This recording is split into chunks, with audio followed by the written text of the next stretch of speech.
Gabon News FM, c'est une équipe dynamique, une variété d'émissions et une coloration musicale.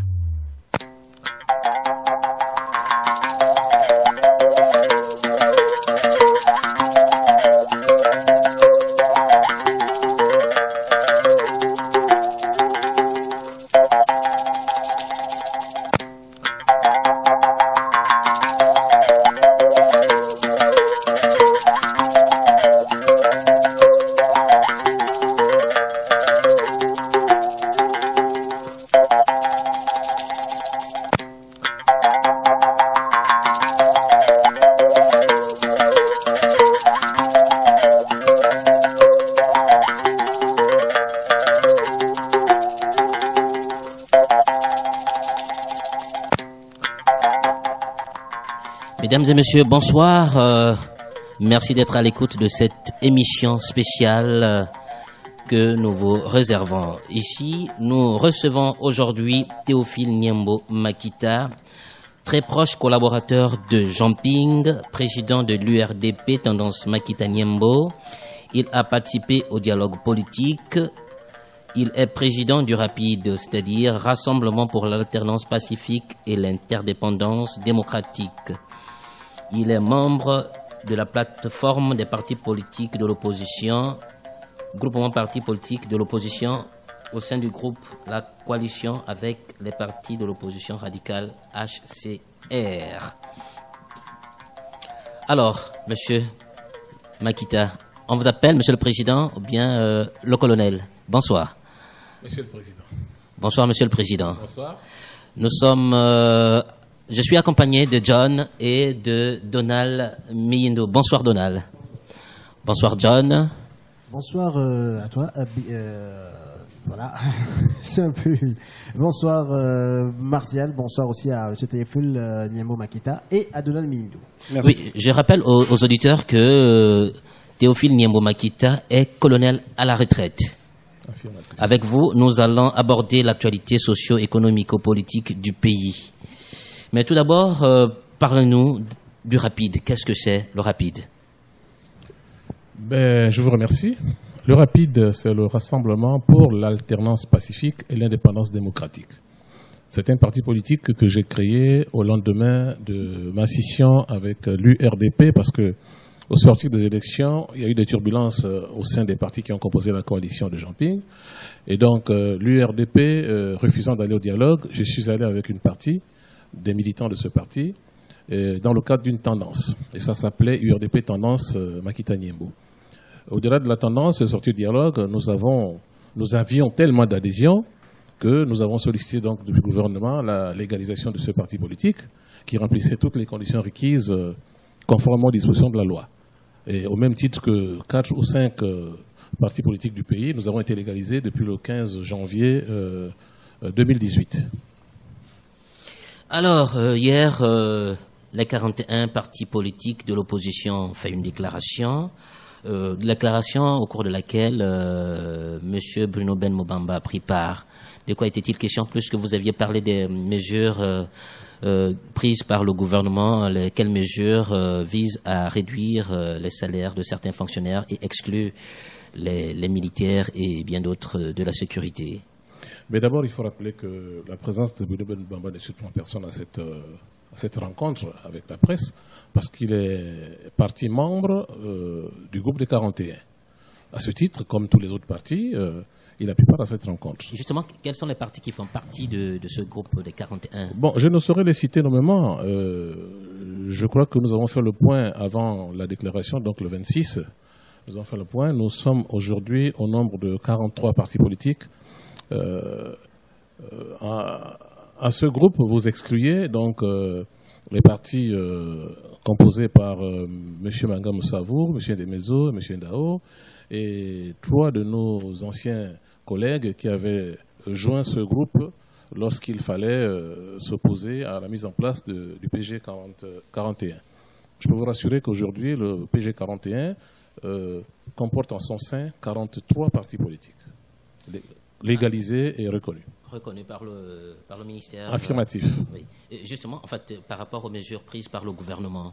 Il vous souviendra que le Premier ministre chef du gouvernement a fait une communication sur les mesures prises. Ces mesures avaient trait surtout à la réduction du train de vie de l'État pour permettre justement au Trésor public d'engranger le maximum de sous. Et il vous souviendra également que le gouvernement aurait dépassé un baromètre par rapport à la masse salariale. Et par rapport donc à ce baromètre, il fallait que le gouvernement se rajuste pour éliminer certaines dépenses et essayer de se rapprocher le maximum du pourcentage autorisé par les organismes internationaux.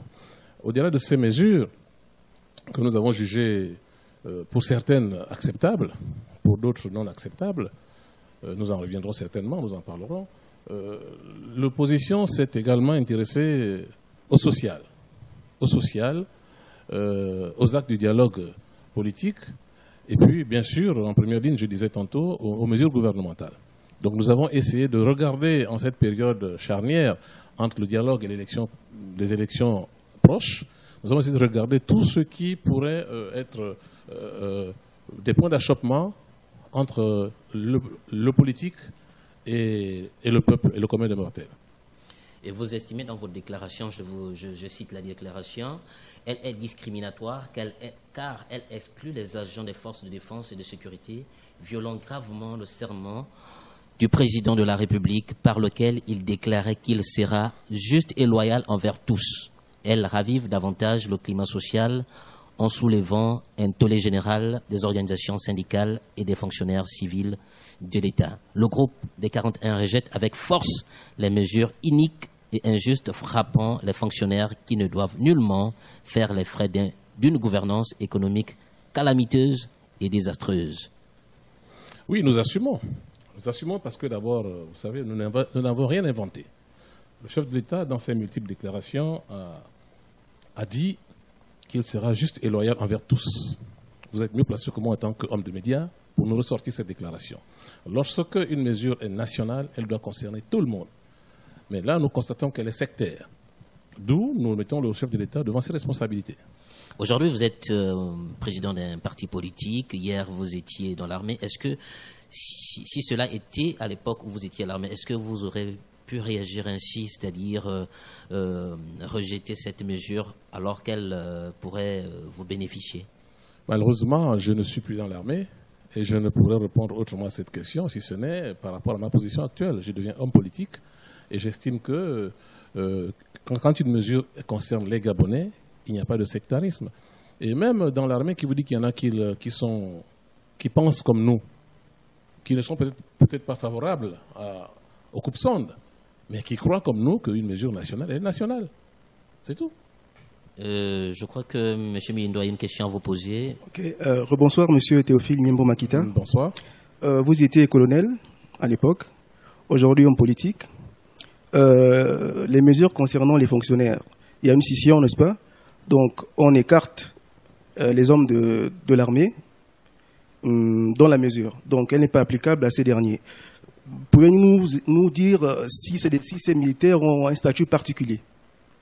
Ah, mais bien sûr, tout corps d'État a un statut particulier. Vous avez le statut particulier de la fonction publique, civile. Vous avez le statut particulier du personnel de la santé, le statut particulier des enseignants. Non, chaque corps de la fonction publique a un statut particulier. Est-ce que c'est dans le cadre du fonctionnement du corps, mais pas dans le cadre des mesures nationales.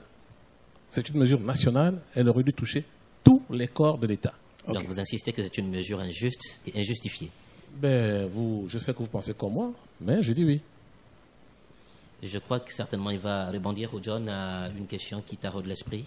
Bon, moi j'aimerais bien savoir pourquoi aujourd'hui parler de cela quand on sait qu'à une certaine époque vous étiez favorable au dialogue politique qui a été lancé l'année dernière à Angonji. Vous étiez favorable, vous avez participé. Vous avez même vous avez même demandé à ce qu'il n'y ait même pas un troisième dialogue qui avait été demandé par Guy Zobandama. Mais aujourd'hui, est-ce que vous ne vous sentez pas désabusé par les décisions prises par Ali Bongo et son gouvernement? Écoutez, au dialogue, malheureusement, il ne s'est pas agi de ces mesures. Ces mesures sont des mesures qui interviennent à court d'action. Le dialogue est terminé, ça fait 1 an et peut-être 6 mois aujourd'hui. Ces mesures interviennent aujourd'hui, donc c'est un autre débat. Encore que dans ces mesures, dans la réaction que nous avons eue au cours de la déclaration d'hier, nous avons dénoncé le fait que certaines mesures du dialogue, nous en reviendrons peut-être, sont bafouées. Lesquelles, par exemple? Oh, écoutez, je citerai pêle-mêle comme ça le comité de suivi qui a été désigné par le premier chef du gouvernement. Et qu'est-ce qu'il est censé faire, en fait, ce comité de suivi? Son nom l'indique, comité de suivi des actes d'application des actes du dialogue. Ça veut dire que vous êtes un homme déçu des décisions qui ont été prises en Ngongé qui ne sont pas appliquées et applicables aujourd'hui. Nous avons été au dialogue avec le cœur. Nous avions entendu le chef de l'État dire ces actes seront appliqués. Il a dit avec le cœur.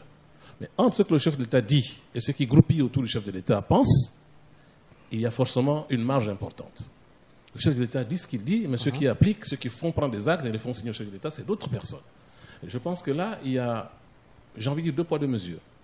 Nous sommes dans une république où il y a un chef, c'est M. Ali Bongo Ondimba. Quand il dit ces actes seront appliqués, et qu'un matin, on se rend compte que c'est sélectif aujourd'hui, en fait. Ils prennent ce qui arrange.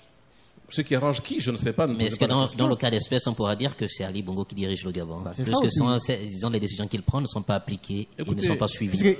Il dit quelque chose et vous dites que ce sont ces ministres, ce sont ces personnes qui groupent autour de lui. Le commandant de bord, je prends un bateau, le capitaine du bateau n'est pas le capitaine de la cale, c'est-à-dire le mécanicien. Le capitaine du bateau peut donner le cap, fixer la vitesse. Si à la cale, un mécanicien navigant réduit la vitesse par des méthodes qui sont les siennes, soit en dévissant un boulon, le commandant de la cale ne pourra que constater. Le commandant du bateau ne pourra que constater. Est-ce que vous me suivez? Oui, on vous suit. Alors, c'est ce qui se passe. M. Bongo, en son temps, a dit les actes du dialogue seront appliqués. Dans l'application, aujourd'hui, ça se fait non seulement au coup par coup, mais les mesures importantes ne sont pas prises. C'est sélectif. Aujourd'hui, par exemple, nous avons dit que nous irons aux élections à 2 tours. C'est maintenu. Mais il n'a jamais été question d'une élection couplée. Laquelle, par exemple? Ah ben écoutez, je vous apprends peut-être que les législatives municipales seront couplées. Qu'ils soient couplés, ok, c'est peut-être pour des raisons économiques. Est-ce que c'est pas aussi pour économiser? Je disais, c'était peut-être pour des raisons économiques. Mais quand le couple au 2e tour d'une élection, nous disons non. Si une élection doit être couplée, même triplée avec les présidentielles, qu'on les fasse au 1er tour. Mais ça paraît quand même 2 ans après l'élection présidentielle, c'est quand même beaucoup. Déjà 2016, 2018, ça fait déjà quand même 2 ans. Oui, mais écoutez, les problèmes de finances, c'est pas nous qui les gérons, l'opposition. Justement, en fait, dans votre déclaration, vous dites que les fonctionnaires ne sont pas responsables de la décadence financière qu'il y a aujourd'hui, ne sont pas responsables de la crise économique aujourd'hui, et que ce sont ceux qui ont géré, qui en sont responsables, et vous interpellez le gouvernement à ce que l'opération Mamba se poursuive pour que les fautifs soient poursuivis par la justice. C'est de bonne guerre. Au-delà du gouvernement qui gère les fonctions de l'État, les finances et autres, mais il y a des hommes. Mais ces hommes qui ont mis la main dans les caisses de l'État doivent être pourchassés avec la dernière rigueur. C'est pas tout de prendre 2 tondus, 3 pelés, les jeter en prison, alors que beaucoup courent encore. Vous n'y croyez pas, apparemment, pour l'opération Mamba? Non, nous croyons. Mais il manque l'efficacité. Au-delà de l'efficacité, cette opération a été interrompue. Regardez les lignes des journaux, même le quotidien n'en parle plus. Voilà, nous sommes en train de suivre plutôt les procédures qui concernent ceux qui sont déjà, depuis bientôt 1 an, incarcérés. Mais cette opération devait se poursuivre, parce que le Gabon a besoin d'argent. Le Gabon sait qui détient de l'argent. Les services spéciaux connaissent qui des Gabonais, qui des hommes d'affaires ont l'argent du pays. Il est important que ces services spéciaux, en accord avec ceux qui s'occupent du dossier, mettent la main sur ces gens et que ces gens nous retournent l'argent du contribuable dans les caisses du Trésor. Voilà, c'est pour ça qu'il y a des services différents. Le chef de l'État, il annonce une opération, il y a des gens qui sont là pour mettre en musique l'opération, mais que cette opération se poursuive et que le chef de l'État trouve son compte. Mais il y a aussi des couacs aussi qui peuvent aussi surgir à tout moment, on ne sait jamais. Parce que c'est vrai qu'on n'a pas pensé tout de suite qu'il y aurait forcément la crise. Et que, arrivé déjà à ce moment-là précis, on est en train de prendre des résolutions qui pourraient certainement améliorer le quotidien des Gabonais. C'est aussi un peu cela. Oui, mais vous voyez, vous parlez des couacs. Je suis à la télévision ce matin ou hier soir. Monsieur le ministre de la fonction publique, Ali Akbar Onanga, a dit que les attentes du gouvernement par rapport au recensement ne sont pas celles-là. Il suspecte même de la complicité au niveau des agents recenseurs. Ça veut dire que l'homme est au centre de tout. Donc ça veut dire que ce n'est pas forcément le gouvernement aussi qui est responsable. Monsieur Ali Akbar Onanga n'a pas attendu 1 an pour le dire. Le recensement a pris fin il y a 48 heures. Et aujourd'hui, il dit qu'il y a des complicités, des enquêtes vont s'ouvrir. Mais nous voulons que ces enquêtes, dans le cadre de l'opération Mamba, qui ont commencé depuis longtemps et qui sont arrêtées depuis longtemps, reprennent rapidement afin que le président de la République retrouve ces fonds qu'il recherche. Parce qu'ils savent qui sont ceux qui ont les fonds. Mais que ces citoyens gabonais, honnêtement, aident l'État, aident le contribuable à rentrer dans ces fonds, au lieu de vouloir ponctionner les salaires, les petits acquis des Gabonais. Mais ce n'est pas aussi un effort collectif que tout le monde essaie, que Écoutez, le gouvernement doit aussi... la minorité se sert et la collectivité partage la difficulté. Ce que vous voulez? Non, commencez par mettre la main sur cette minorité qui s'est servie. Lorsqu'il y avait la PIP, la PIF et ainsi de suite, on a quand même fait, tout le monde a bénéficié de cela. C'est la raison pour laquelle, puisqu'on a parlé de entre 2009 et 2013, il y avait quand même la plus-value pétrolière et on a su quand même la redistribuer via la PIP, la PIF et ainsi de suite. Mais aujourd'hui, ça n'existe quasiment plus. Il faut aussi regarder aussi un peu cela aussi, monsieur. Écoutez, moi je vais vous dire que quand la PIP et la PIF ont été mises en place, j'étais aux affaires, enfin j'étais encore en activité, mais de mon intérieur, j'étais contre cette mesure. Parce que c'était l'ouverture d'une boîte de Pandore. Il est facile de donner, il est difficile de récupérer. Quand le chef de l'État a pris la mesure qui consistait à partager la plus-value pétrolière dans le cadre de la PIP et de la PIP et puis de la PIF, c'était salutaire, c'est vrai. Mais a-t-il pensé à un moment donné que ça allait justement contribuer à la hausse de la dépense salariale? Parce que c'est ça qui a fait la hausse de la dépense salariale. Mais on n'a pas attendu aujourd'hui pour que la PIP et la PIP et la PIF soient arrêtées. C'est arrêté.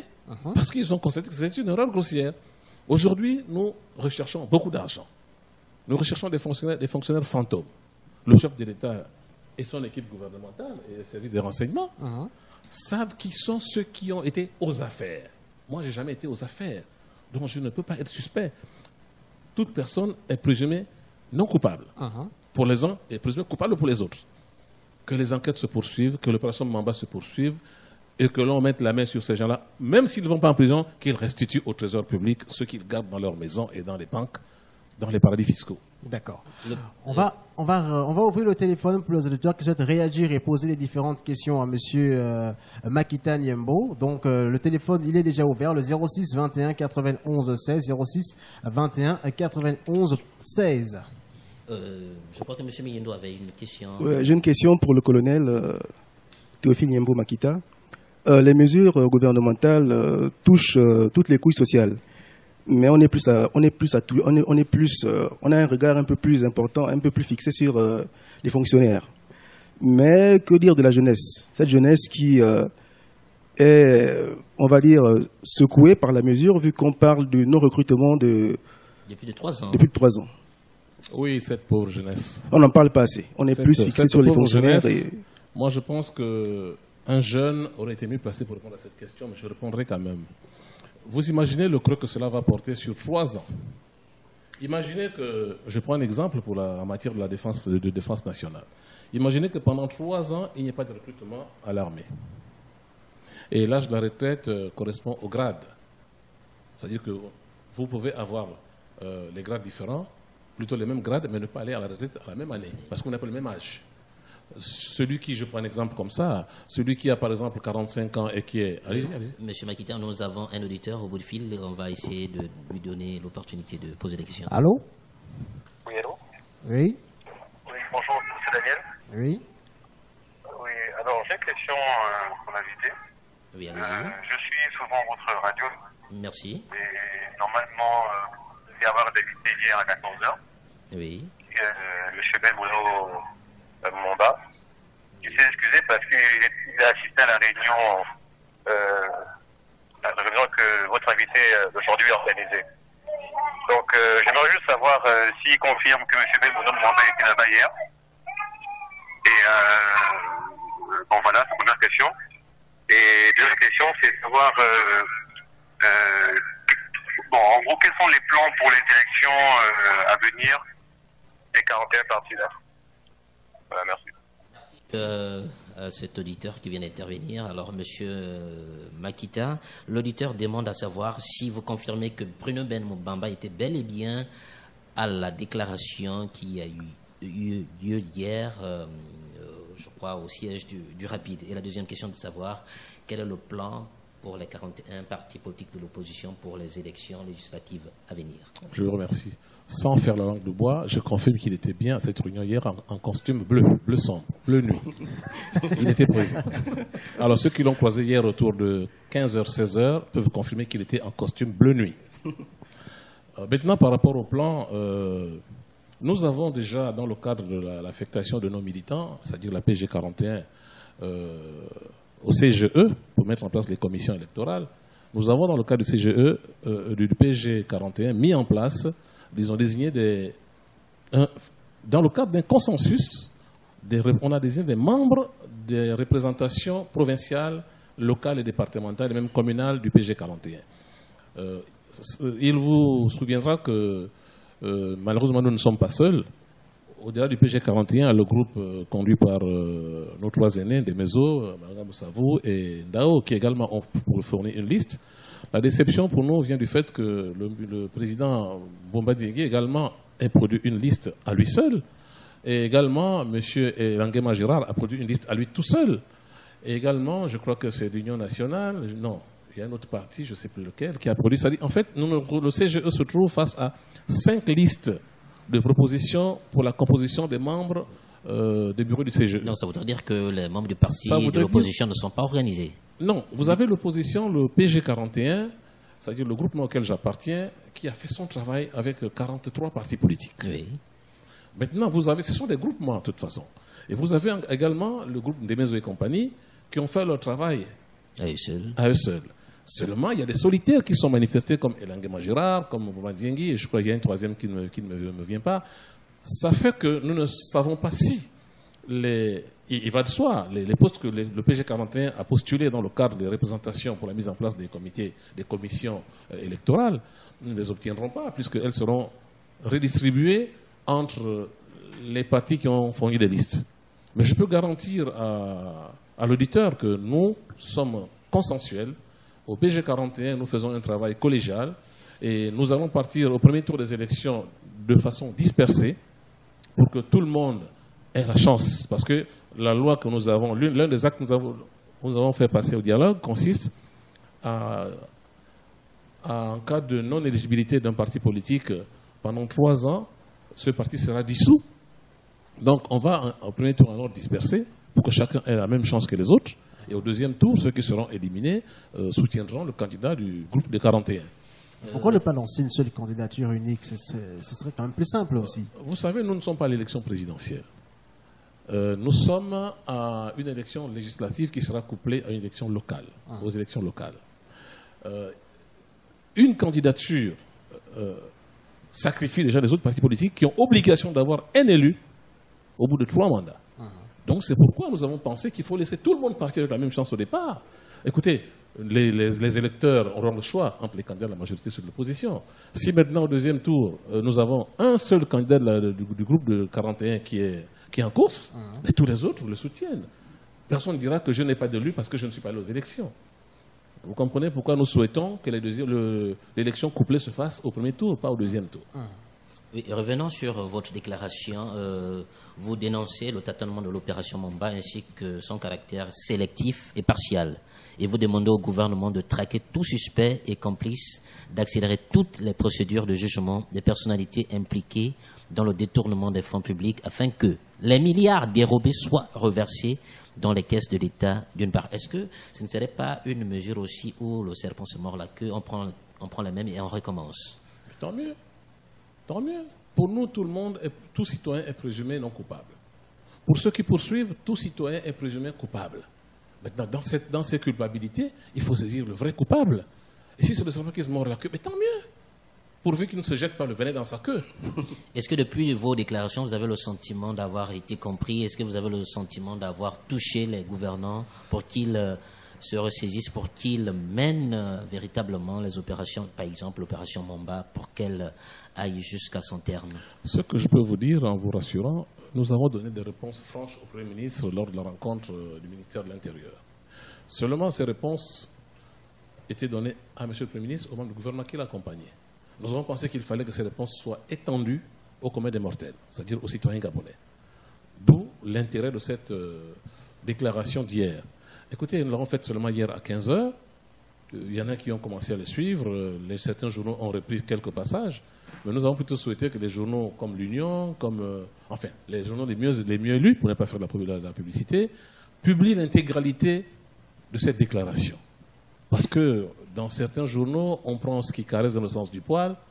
Je souhaiterais que la déclaration soit pondue afin que le citoyen gabonais, comme le citoyen lambda, lise et voit la position de l'opposition, surtout du PG41, par rapport à ces mesures gouvernementales.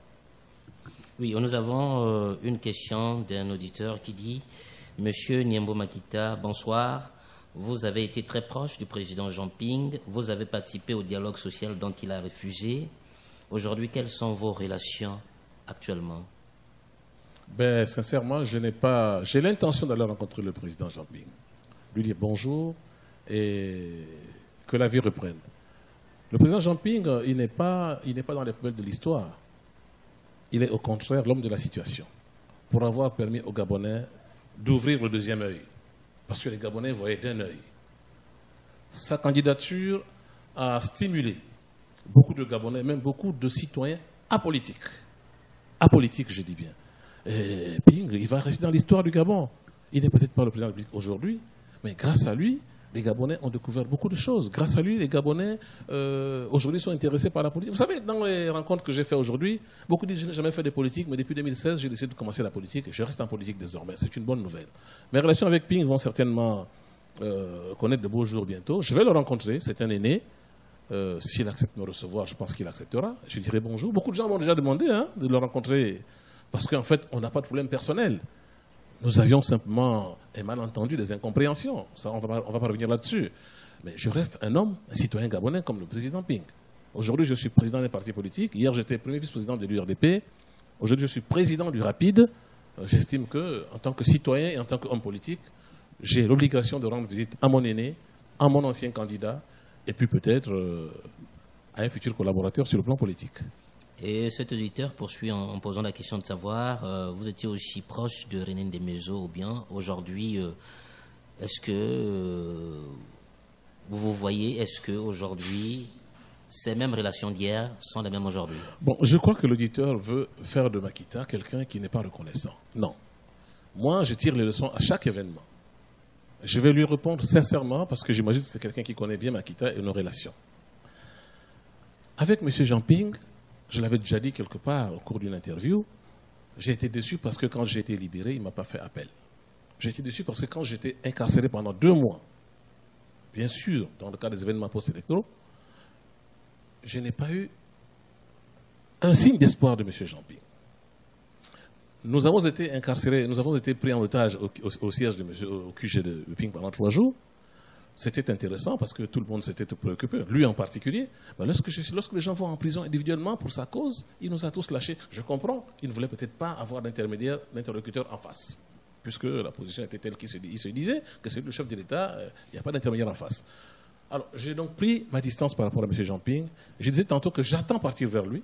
Je passerai par des intermédiaires qui me diront qu'il est prêt à me recevoir et je vais le rencontrer. M. Ndémézo Obiang, c'est lui qui a négocié ma sortie de prison, je l'ai dit à la presse également. C'est lui qui a tout fait pour que nous allions tous au dialogue. Mais quand on sort du dialogue, écoutez, nous sommes tous des adultes. Nous allons au dialogue avec une certaine conviction. Mais au moment, pas du partage du gâteau, au moment de prise de décision, nous constatons que le monsieur Ndémézo Obiang, René, est sélectif dans la désignation des personnes qui devaient occuper des fonctions administratives. Et quand on regarde autour de Ndémézo, qui est autour de lui? Ce sont 1, les hommes du Nord, je n'ai rien contre le Nord, 2, ses proches collaborateurs, et même ses neveux, pour ne pas dire ses nièces. Écoutez, moi j'ai dit, je tire des leçons face à toutes les situations. Face à cette situation, j'avais adressé des lettres de félicitations aux 3, quand ils ont été nommés au sortir du dialogue. Aucun des 3 n'a répondu à ma lettre. Et je l'ai fait entendre au vice-président de la République récemment quand il m'appelait pour dire je suis contre vous parce que j'avais adressé une lettre de félicitations. Vous ne m'avez pas répondu. Il me dit qu'il avait répondu, mais je n'ai jamais reçu de courrier. J'habite à moins de 500 mètres de chez lui. Alors vous savez, quand on adresse des lettres de félicitations, ne serait-ce que par courtoisie administrative, aux collègues, parce que nous sommes des collègues politiques, qui ont été nommés, 1, président du Conseil économique, social et environnemental, 2, vice-président de la République, 3 président du Conseil national de la démocratie, et que vous n'avez aucune réponse des 3, écoutez, moi j'ai tiré là encore une leçon. Je me suis mis en marge de M. René Desmaisons. Et c'est comme ça que je fonctionne. Donc que l'auditeur comprenne que ma décision, qu'il s'agisse de l'ex-candidat Jean Ping, du président du Conseil économique aujourd'hui Desmaisons, c'est la conséquence du comportement des hommes. Alors, 06 21 91 16, 06 21 91 16, participez à l'émission spéciale que nous avons aujourd'hui avec Théophile Niembo Makita. Donc, chers auditeurs, si vous souhaitez participer à l'émission, contactez-nous au 06 21 91 16. Monsieur Théophile, le dialogue politique s'est tenu il y a plus d'1 an aujourd'hui. Des mesures ont été prises, mais pas totalement appliquées depuis lors. Aujourd'hui, est-ce que vous n'avez pas un tout petit peu de regret suite à la participation à ce dialogue? Non, déjà, nous constatons que le gouvernement a des problèmes de finances. On peut conclure aujourd'hui que si les mesures ne sont pas prises à la va-vite, c'est parce que le gouvernement a peur d'engranger de nouvelles dépenses. Mais nous ne comprenions pas ça hier avant les mesures gouvernementales. On ne comprenait pas que les mesures qui devaient être... Par exemple, nous avions sorti du dialogue, pendant le dialogue, acté, décidé, pour ce qui concerne le social, que chaque centre d'accouchement devait avoir un bureau d'état civil. Pour que les femmes qui venaient de sortir, qui ont couché par césarienne, qui ont des enfants sous la couveuse, ne courent pas avec lui dans les mairies d'arrondissement pour établir les actes de naissance. Qu'on me dise combien de centres d'état civil ont été installés, dans quelle localité du Gabon? Est-ce que vous pensez que ça aussi il faut de l'argent? Les mairies existent. Il suffit de créer un local pour installer un bureau d'état civil qui suit les accouchements pour éviter les retards d'établissement de naissance et puis pour éviter les enfants qui n'ont pas... C'est-à-dire, il y a des mesures qui devaient être prises tout de suite. Mais c'est pour ça qu'il y a un comité de suivi qui a été mis en place et qui, malheureusement, n'a pas de mission. On dit un chef, des missions et des moyens. Ils ont nommé le chef, c'est le comité de suivi. Ils ont dit suivi de l'application des actes de dialogue. Ils n'ont pas les moyens, ils n'ont pas de local, ils n'ont pas de cadre de travail, ils n'ont pas de conducteurs, ils n'ont rien. Et ils sont assis chez eux tous les jours. Ils se plaignent même. Je ne suis pas membre du comité de suivi, ce sont des collègues. Ça fait partie des revendications que nous avions émises dans notre déclaration et même dans une correspondance qu'on a adressée au chef de l'État il y a bientôt 1 mois. Okay. En vous entendant parler, Monsieur le Président, on a l'impression que vous êtes compatissant à l'égard du gouvernement, vu que vous dites qu'il n'y a pas de moyens. Les mesures prises au dialogue ne sont pas appliquées aujourd'hui parce qu'il n'y a pas de moyens. Et pourtant, c'est le même gouvernement qui était là hier. Aujourd'hui, c'est le même gouvernement. Je ne fais que tirer de leçons. Je prends dans le passé. Parce qu'aujourd'hui, vous savez, nous ne sommes pas au gouvernement. Nous subissons les méfaits des conseils des ministres. Quand un gouvernement se réunit, le conseil des ministres a décidé, boum, c'est un communiqué final. Alors, moi, je me dis en tant qu'intellectuel, je commence à comprendre pourquoi est-ce que l'application de certaines mesures traîne. Mais je viens de vous dire qu'il y a des mesures qui ne devaient pas traîner. Est-ce que pour ouvrir un bureau d'état civil au CHU, là, à côté, à l'hôpital général, ça nécessite des moyens? Non, juste un local, un agent municipal formé, et puis des registres de déclaration de naissance. Vous voyez? Non, je ne prends pas la part du gouvernement, mais je sais simplement dire que s'il traîne, c'est peut-être parce qu'ils étaient à la recherche des moyens. Et aujourd'hui, je crois que vous allez me donner raison. On va prendre cet auditeur-là qui appelle. Allô? Allô, bonjour. Bonjour. J'ai une question pour le monsieur sur le plateau. C'est monsieur? Théophile Niembo Makita. Ok. Monsieur Makita, en vous entendant parler, le combat que vous avez mené avec vos aînés, qui est Jean-Ping Desmaisons, vous étiez tous dans le même rang. Et qu'aujourd'hui, quand on vous entend parler, parce que quand on entend Jean-Ping, le combat pour lui qu'il a mené, c'est pour le peuple gabonais. C'est un combat pour libérer le peuple gabonais. Mais vous, en vous entendant parler, on a l'impression que vous n'êtes pas dans les mêmes convictions. Je pense que l'intérêt pour vous, il était personnel. Parce que, en regardant vos plaintes, vous vous figez aujourd'hui que Desmaisons aujourd'hui, au rang qu'il occupe aujourd'hui, vous n'êtes pas au devant de la scène. Alors, M. Jean-Ping aujourd'hui, vous dites aujourd'hui qu'il se disait qu'il était président de la République. Donc, ça veut dire que au-delà de ce qui était de votre combat avec lui, vous n'étiez non pas seulement sûr, vous étiez là pour un intérêt personnel. Moi, j'aimerais un peu que vous soyez très franc avec les auditeurs et les Gabonais qui vous écoutent. C'était ça un peu ma question. Quel était votre combat aux côtés de M. Ndemezo et Jean-Ping qui étaient, que vous dites aujourd'hui, vos aînés? Quelle était votre aspiration à ces combats? C'est ça ma question. Merci. Ben, je vous remercie. J'allais justement vous demander de me poser la question précise. Elle est là. J'ai toujours dit que mon aspiration, c'était l'alternance, et c'est toujours l'alternance. En créant un parti politique que j'ai gardé dans l'opposition, j'ai décidé de poursuivre l'idée maîtresse du candidat d'hier, Jean Ping, et je ne suis pas sorti de cette logique. Je me dis, quand vous dites j'étais avec Ndemezo, avec Jean Ping, non, nous étions tous avec Jean Ping, Ndemezo et moi. Je ne fais que répondre à la question pour expliquer pourquoi je suis parti de chez Ndemezo. Pourquoi j'ai coupé le pont avec lui. Mais écoutez, M. Jean Ping, c'est une histoire, je m'excuse, ancienne. Nous avons été de très bons collaborateurs. M. Jean Ping a lutté pour l'alternance. Mais je ne suis pas malheureusement celui qui décide qui prend le pouvoir au Gabon ou ailleurs. Moi, j'ai dit, M. Jean Ping, les résultats, nous les connaissons. J'ai été avec lui. Si j'ai été arrêté, monsieur, il y avait plusieurs colonels autour de M. Jean Ping, même des généraux, hein, si vous ne le saviez pas. Mais pourquoi vous n'êtes pas allé au bout, excusez-moi, pourquoi vous n'êtes pas allé au bout de votre logique? Si vous avez soutenu M. Jean Ping, il fallait aller au bout avec lui, puisque lui, il réclame toujours sa victoire de 2016. Mais qu'est-ce que ça a donné aujourd'hui? Nous avons une diaspora en France qui réclame la victoire tous les jours. Qu'est-ce que ça a donné? Il faut être objectif. Soyons objectifs.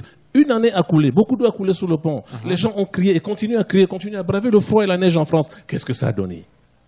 Alors vous me direz peut-être que mes camarades qui sont venus nous rejoindre du HCR, j'entends Guizou Badama, j'entends Moukanye Wangou, j'entends M. Chambrier, ils sont débiles.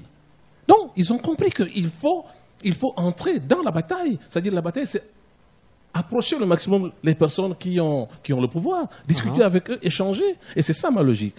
D'accord. On va prendre vite cet auditeur qui s'impatiente. Au 06 21 91 16, allô? Allô? Oui. Je suis l'indigné de la République. Oui, monsieur l'indigné. Je suis membre depuis le début de la déclaration de monsieur le président Jean Ping pour devenir opposant. J'ai vu venir Makita.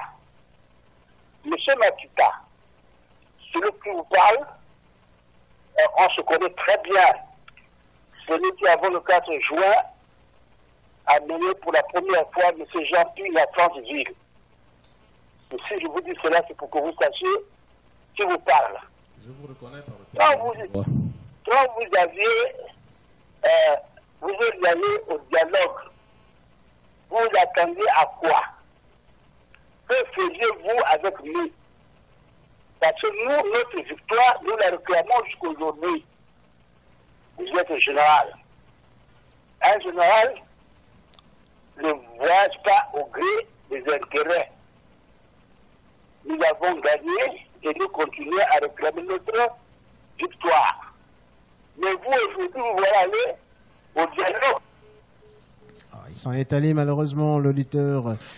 Bon, mais je vais quand même répondre. Hein. Je suis un peu intelligent pour comprendre la suite de son intervention. Mais, cher aîné, la question que vous me posez, posez-la aussi à Chambrier, à Zubandama, à Moukanye Wangou, qui sont beaucoup plus proches de M. Jean Ping que moi, parce que l'un était le porte-flambeau par rapport au dossier judiciaire. Alors, moi, je pense que... On va prendre rapidement cet auditeur-là. Bon, écoutez, ok. Allô? Oui, allô. Bonjour. Bonjour. Oui, c'est M. Rodolphe Forel. On vous écoute. Oui, merci une fois de plus pour cette émission. Peut-être ma question, c'est la question, je ne vais pas poser la question, mais c'est juste un constat. Que la plupart des hommes politiques combattent juste pour leur intérêt individuel qui mettent devant de la scène. Et pourtant, nous voulons bien cela. C'est comme toujours tendance à dire, les références des leaders d'Afrique, on va toujours prendre comme le monsieur, le Baïrois. nous voulons des leaders, s'il vous plaît. Le monsieur réclame qu'on a nommé tel ou tel, on a nommé tel ou tel, on a nommé tel ou tel. Donc, en un mot, à chaque fois que vous allez perdre, vous direz toujours, je suis à gauche, vous serez toujours à droite. Nous voulons des gens constants. Et pourtant, moi, je suis un jeune Gabonais. Il promet, je vous le dis. Je mérite quelque part d'être assis quelque part. Mais dommage, le système a fait en sorte que d'aucuns puissent bénéficier de paiement des autres. Vous voyez que c'est une minorité qui profite du Gabon. Si nous allons continuer, si nous continuons ainsi, afin de dire, nous d'abord, nous. Pensons aux générations futures. Attention, le Gabon c'est pour nous tous, combattons pour tout le Gabon. Je vous remercie. Oui, c'est un message d'un jeune Gabonais. Je crois qu'il est tellement indigné qu'il a dit ce qu'il avait au cœur. Je crois que vous pouvez poursuivre. Merci, je veux répondre à mon frère, là, avec qui j'étais à Franceville, dans l'autobus. Oui, je disais qu'il ne faudrait pas que les gens jugent les autres au coup par coup. Nous étions tous avec M. Jean-Ping pour l'alternance, et j'y suis toujours pour l'alternance. Si vous avez lu la déclaration du PG 41, qui fait d'ailleurs l'objet de mon intervention sur le plateau aujourd'hui, lisez cette déclaration, vous comprendrez que nous sommes une opposition ferme. Nous ne sommes pas allés partager les gâteaux, je suis désolé. Les gens du parti de M. Ndebezo qui ont démissionné, qui sont originaires de la même province que lui, ils ont démissionné pourquoi? C'est parce qu'il y avait une injustice également à l'intérieur même de la province. Écoutez, moi je ne suis pas ministre, je ne suis pas en attente d'une fonction, mais je ne fais que répondre à la question de la presse pour savoir pourquoi avec Ndebezo nous ne sommes plus ensemble. D'accord, on va prendre cet auditeur. Allô? Oui, allô, bonjour. Bonjour, madame. Oui, c'est pour participer à l'émission. Oui, allez-y, Oui, vous c'est êtes madame en direct. C'est madame Carole Nzé. On vous écoute. D'accord, merci déjà pour la parole. Mais je dirais, par rapport à tout ce qui s'est dit, c'est bien de le dire, d'accord? Mais on souhaiterait, de nos jours, on souhaiterait quand même que ce qu'on se dit puisse remonter très haut, d'ailleurs, s'ils n'écoutent pas cette radio. Ou alors, ce que nous, on souhaiterait, c'est de voir un peu de changement. On est fatigué de tous les jours dire, de redire la même chose, de ne faire que ça, en fait. Et après, on ne voit pas l'évolution. Sans son pire même, je trouve. Et ça, c'est bon, quoi. Il faudrait quand même qu'on trouve des solutions pour ça. Est-ce que les gens ne peuvent pas réagir? Est-ce que tous les médecins conseillers qui existent ne peuvent pas réagir? Je ne sais pas. Est-ce qu'on a un problème pour qu'on ne puisse pas réagir sur tout ce qui s'est dit? C'était tout, alors je vous remercie.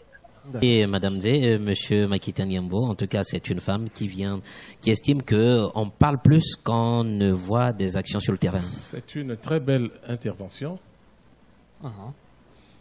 C'est une très très belle intervention, madame, je vous remercie. Mais nous avons obligation de dénoncer et de parler. Celui qui ne dit rien consent. Qui ne dit rien consent. Nous avons dénoncé, nous dénonçons, et si en face il y a de la sourde oreille, ça ne nous empêche pas de continuer à dénoncer. Je disais tout à l'heure que nous avons fait une déclaration hier au niveau du groupe des 41. Malheureusement, l'Union n'a pas publié l'intégralité de la déclaration, mais je crois que les journaux, peut-être satiriques, vont le faire. Les réseaux sociaux vont le faire tout à l'heure. Madame, nous dénonçons parce que nous ne sommes pas avec le pouvoir. L'opposition est un contrepoids du pouvoir. Contrairement à mes amis d'hier, que je considère comme mes amis toujours, sauf que c'est eux qui nous renvoient parce qu'on était au dialogue. Le dialogue, c'est fini. Ça fait quand même bientôt 2 ans. Si nous sommes allés, c'est parce que la politique, la chaise vide, ne paye pas. Ceux qui ne sont pas allés au dialogue aujourd'hui, qu'est-ce qu'ils ont rapporté à notre leader d'hier? Jusqu'à présent, rien. Nous avons pensé qu'il faut aller, il faut attaquer l'œuf de l'intérieur. Au lieu de rester dehors en train de crier comme le font nos compatriotes qui sont en France, qui bravent le froid tous les jours, et ça ne reproduit rien. D'accord. On a des messages ici qui nous viennent. Voilà, Monsieur Bruno Ben Mobamba, non, on n'aura pas le temps de le prendre, je pense qu'on a un auditeur. Allô? Oui, allô? Bonsoir. Oui, monsieur Daniel, là. Oui, Monsieur Daniel, on vous écoute. Bon, j'aimerais d'abord vraiment féliciter l'invité, parce que c'est très rare que les hommes politiques là aient le courage de venir répondre au peuple. Et donc vraiment pour ça, j'aimerais vraiment le féliciter, parce que pour l'instant, il arrive à répondre à toutes les questions. Et le seul problème que moi j'ai avec lui, c'est s'ils peuvent supprimer ou retirer de leur mouvement là le parti de M. Ben Moubamba, qui n'a aucun respect pour le peuple, qui à chaque fois écoutez, il retourne sa veste. Donc, le jour où il va enlever, je pense que ce serait un de ses premiers fans. Voilà, merci. D'accord. Je pense que je vais poursuivre sur le message.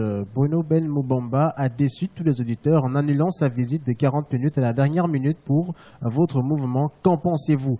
Toutes les voix comptent et c'est dommage. Sinon, je partage votre avis vis-à-vis du candidat malheureux.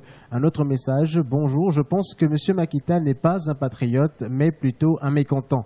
Nous le savons qu'il fait dans la politique du ventre. Je pense qu'il n'a jamais eu de conviction politique. Si, à quoi s'attendait-il en allant au fameux dialogue de ses amis de la majorité? On a un autre message sur notre plateforme WhatsApp. Voilà, bonsoir, c'est Nuage. Moi, je veux savoir comment est-il possible d'adopter une loi dans laquelle il n'y a pas de limitation de mandat? Puisque vous étiez au dialogue dernièrement, et comment avez-vous pu accepter, selon ce auditeur, une loi qui ne délimitait pas le nombre de mandats? Bon, déjà, il faut que l'auditeur comprenne que le dialogue, c'était des commissions. Moi, j'étais à la commission 3, qui n'avait rien à voir avec les lois. Ma commission, tout à l'heure, je vais donner un exemple sur le social. La commission à laquelle j'appartenais n'avait pas traité de ce dossier. Est-ce que vous n'avez pas évoqué aussi cela? Notre commission avait d'autres. Ce sont des thématiques qui étaient groupées par, je crois, en première, deuxième, troisième, en 4 commissions. Oui, il y avait des commissions. Chacune des commissions avait ses thématiques. Cette commission, j'ai cette thématique, je crois, par rapport au mandat du chef de l'État et puis aux élections, disons, des mandats de députés et autres. C'était la commission 1 et 2. Moi, j'ai dit, j'étais au dialogue, c'est vrai, j'assume, mais nous avons pris connaissance de ces mesures à la plénière générale, lorsque chaque commission faisait le rendu des travaux de la commission. Vous avez pris connaissance de cela? Mais bien sûr. Et pourquoi vous n'avez pas? Est-ce que vous avez donné votre mot sur cela? Ou alors vous n'avez catégoriquement rien dit? Écoutez, nous avons quand même, au cours des débats en plénière, nous avons pensé, nous en plénière, vous savez, tout ce qui passe en plénière, c'est ce qui est déjà acté par les commissions chargées de traiter les dossiers. Oui. Nous avons, moi, pour ce qui me concerne, n'ayant pas fait partie de cette commission, j'ai simplement pris acte en me disant, si l'opposition prenait le pouvoir, ce mandat de 7 ans pourrait profiter à l'opposition. D'accord. Voilà comment moi j'ai raisonné. On va prendre cet auditeur. Allô? Oui, alors, bonjour, monsieur John. Bonjour. Monsieur Igor. On vous écoute. Bonjour, le général. Bonjour, colonel Makita. J'ai une question là, pour l'invité qui est sur le plateau. Déjà, j'aimerais savoir... Très rapidement. J'aimerais savoir qu'est-ce... Ah, ils sont étalés malheureusement, l'auditeur. On va certainement revenir. D'accord. Et M. Makita va poursuivre. Plus qu'il nous reste plus que 5 minutes encore. 5 minutes encore. Je pense qu'on va vite prendre cet auditeur. Allô? Oui, John. C'est monsieur de la longue réflexion. On vous écoute. Monsieur Makita. Allez-y, je vous écoute. Je ne sais pas si vous avez vraiment écouté le problème des Gabonais. En fait, les Gabonais ont dit tous ceux qui vont aller au dialogue seront rejetés. En fait, j'essaye d'aller dans le langage terre à terre. Oui. Alors, tous ceux qui sont allés au dialogue sont décriés aujourd'hui. Vous allez par exemple voir M. Manga Moussavou, M. Nemezo, M. Ben Moubamba. Et vous êtes allé au dialogue. Vous arrivez aujourd'hui, je vous juge. Je ne sais pas, mais je vous dis que l'ensemble de Gabonais qui souffrent aujourd'hui vont vous rejeter comme des maisons, qui est un homme influent, mais aujourd'hui, regardez, Ben Moubamba, qui était un homme qui avait de la population derrière lui, regardez comment il est aujourd'hui. Vous allez dire, vous êtes allé au dialogue. Mais ce dialogue-là, peu importe les commissions là où vous étiez, mais vous avez bien entendu, vous étiez là où vous êtes au devant de la scène de ce qui s'est passé au charbonnage. Mais aujourd'hui, c'est ces mêmes Gabonais que vous demandez, en langage court, de ne plus soutenir Jean-Ping. Je ne l'ai pas dit. Je l'ai pas dit. Non, moi j'essaie de comprendre. Non, n'essayez pas de comprendre. Comprenez plutôt ce que je vous dis. N'essayez pas de comprendre, s'il vous plaît. Oui, mais monsieur, vous êtes allé parce qu'aujourd'hui, quand vous dites que ce que Jean-Ping aujourd'hui réclame, ça l'a mené jusqu'où? Et quand vous avez parlé tout à l'heure des Gabonais de la diaspora qui passent à attraper le froid, mais monsieur, vous étiez avec ces personnes-là au départ. Je me demande, en tant que colonel, est-ce que vous n'étiez pas un agent du service de renseignement au niveau de l'opposition? C'est ça ma question. Répondez franchement aux auditeurs, aux Gabonais qui vous écoutent. Donc, j'ai été enfermé pendant 2 mois parce que j'ai renseigné Ping, c'est ça? Non, écoutez, ne déplacez pas les débats, s'il vous plaît. Je me plaignais du fait que les Gabonais de la diaspora bravent le froid pour réclamer leur victoire qui ne vient pas 1 an et demi après. Il faut pas imaginer, il faut répondre par rapport à ce que je vous dis. Je me plains du fait que les Gabonais de la diaspora bravent le froid tous les jours. Qu'est-ce qu'on a gagné? Nous sommes allés au dialogue, c'est vrai. Nous avons fait une déclaration hier. Pourquoi vous ne parlez pas de cette déclaration? L'avez-vous pris connaissance de la déclaration? Nous sommes de l'opposition, nous voulons l'alternance, et tant que nous ne l'aurons pas, nous nous battrons pour cette alternance. Je vous remercie. Nous sommes pratiquement au terme de cette émission. Nous allons renvoyer, peut-être prendre... Oui, un dernier message. Monsieur le colonel, je vous félicite pour vos retours. Face aux différents auditeurs, j'ai une question. Qu'est-ce qu'il peut nous dire à nous les jeunes Gabonais face à la situation du pays de rester à pleurer sur notre propre sort, à tourner en rond? C'est Madame Soleil. Madame Soleil, dans les actes du dialogue que beaucoup ne veulent pas entendre, il a été décidé ceci. Toute liste pour les élections locales devrait comprendre 20% des jeunes et 30% des femmes. Alors, entrez dans ces listes, venez à l'Assemblée nationale ou au Sénat ou à la mairie pour défendre la cause des jeunes avec nous les vieux qui vous accompagneront. Je vous remercie. D'accord.